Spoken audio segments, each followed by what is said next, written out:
Yung guys, niluluto ko na yung ating macaroni pasta. Gagawin ko tong salad. Macaroni fruit salad guys. So, yan. Al dente lang yung gagawin natin dito. Hindi yung lutong-luto para hindi siya malabsan.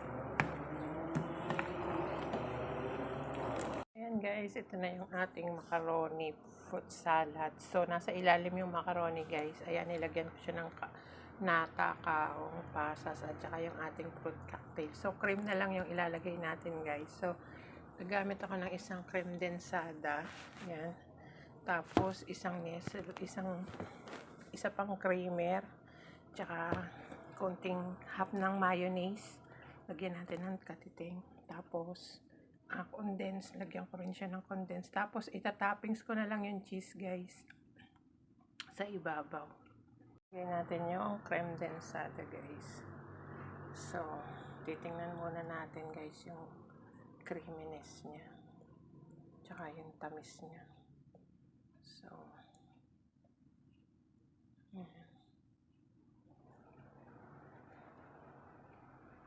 pang all-purpose cream guys. Dagdag natin.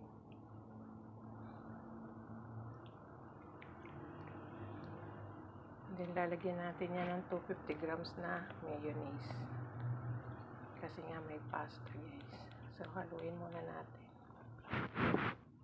Yung ating mayonnaise guys, kalahating kilo to. So, half lang ilalagay natin.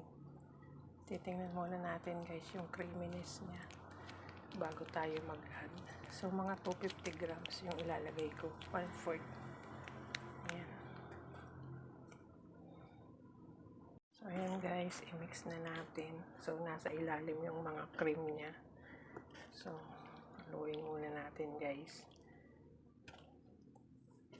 Dapat to dalawang kamay. Teka lang guys. So, ayan guys, nahalo na natin.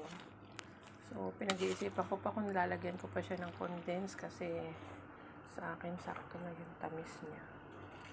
Pero baka lagyan ko ng kalahating ano. And then, gagayatan natin ng keso. Lagyan ko ng half ng condense.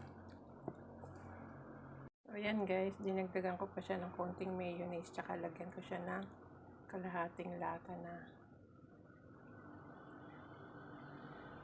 gatas. Ayan.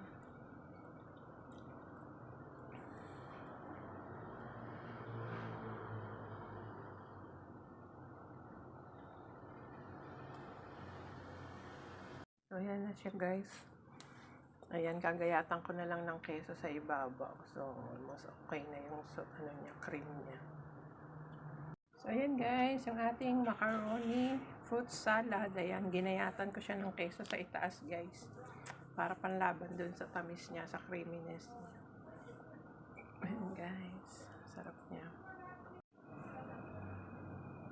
Ayan guys, macaroni fruit salad. Kagagawa lang. Ayan, may order ako niyan guys. Kahit tapos na yung Pasko, ayan, may nag-request pa.